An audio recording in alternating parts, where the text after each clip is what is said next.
सोने के कबूतर की चोरी। नमस्कार दोस्तों।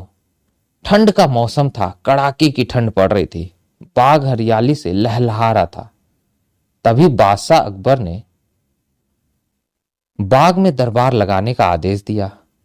आदेश का पालन हुआ दोस्तों। पूरा दरबार, अकबर और बीरबल, बाकी सब दरबारी बाग में बैठे। अकबर के आदेश पर सभा में बीरबल ने न्याय का कार्य देखा।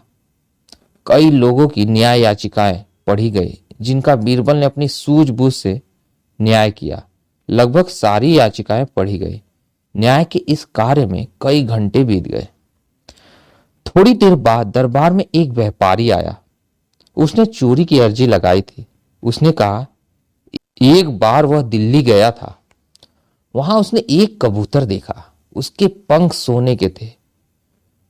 उसने उसे सोने के 10 सिक्के देकर खरीदा था। दिल्ली से आने के बाद उसने कबूतर को अपने घर के पिंजरे में रखा था। रोज सुबह शाम उसे दाना डालता।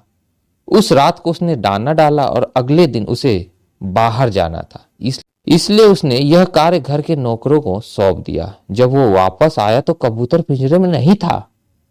अब उसे नौकरों पर शक है कि उन्होंने उसके कबूतर को मार दिया, लेकिन उसके पास कोई सबूत नहीं है। व्यापारी के शक के आधार पर घर के नौकरों को दरबार में लाया गया। उनसे कई सवाल पूछे गए। किसी ने कोई उत्तर नहीं दिया।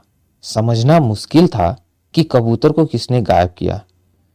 तभी बीरबल उठा और नौकरों के चारों तरफ चक्कर लगाते हुए जोर जोर से हंसना शुरू कर दिया। अकबर ने हंसने का कारण पूछा तो बीरबल ने हंसी रोकते हुए कहा, महाराज, चोर तो हम सबके सामने ही है। उसने जब कबूतर को पकड़ा तो कबूतर के पंख उसकी पीठ पर कमीज के ऊपर चिपक गए, जिसे वह हटाना भूल गया और दरबार में आ गया। बीरबल की बात सुनकर एक नौकर घबराया और उसने अपने हाथों को अपनी पीठ पर फेर कर जानने का प्रयास किया कि क्या उसकी कमीज पर पंख है। ऐसा करते उसे बीरबल ने देख लिया और झट से उसे आगे कर चोर के रूप में दरबार में पेश किया। सब ने उसकी कमीज देखी, जिस पर कोई पंख नहीं था। तब बीरबल ने कहा, उसने चोर को पकड़ने के लिए झूठ कहा था। उसे पता था जिसने चोरी की है वो अपनी पीठ की तरफ अपने हाथ जरूर बढ़ाएगा। और अन्य नौकर दरबार में बिना घबराए खड़े रहे और वही हुआ। इस तरह बीरबल ने उसके साथ न्याय किया जिसका सोने का कबूतर चोरी हुआ था। यह देखकर अकबर ने फिर से बीरबल की खूब तारीफ की, जिसे सुनकर दरबारियों का चेहरा उतर गया। ईश्वर का अपना घर। प्राकृतिक सुंदरता सभी का मन मोह लेती है। यह मन को प्रसन्नता से भरती है और हमारे रोम रोम को खिला देती है। प्रकृति भगवान की हम सभी को एक अद्भुत भेंट है। हमें इसका संरक्षण करना चाहिए। दिव्या अपने पिता से कहती है, पिताजी, इस बार आप हमें छुट्टियों में कहाँ ले जा रहे हैं?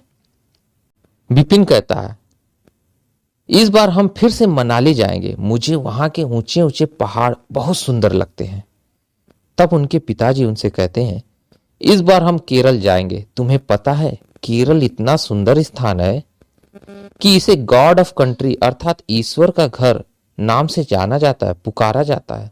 दिव्या, पिताजी, ये तो हमें पता ही नहीं था। तब विपिन कहता है, पिताजी, हमें केरल के बारे में कुछ और बताइए।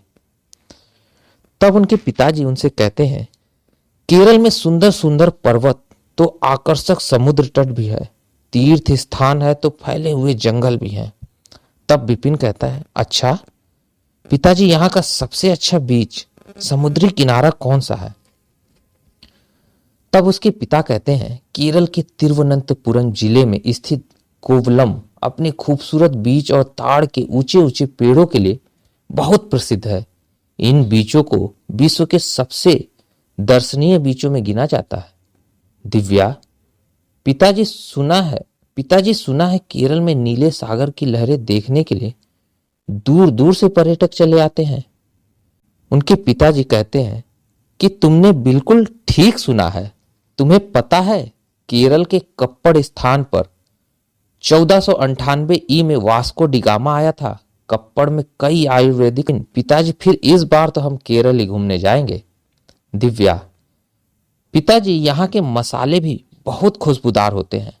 विपिन, मुझे तो यहाँ के खूबसूरत समुद्री किनारे और चारों ओर फैली हरियाली देखनी है। तब उनके पिताजी मुस्कुराते हुए कहते हैं, ठीक है, अब यह निश्चित है कि इस बार हम घूमने केरल ही जाएंगे। तीनों खुश हो जाते हैं और उसी समय दिव्या और विपिन की मां भी वहां आ जाती है।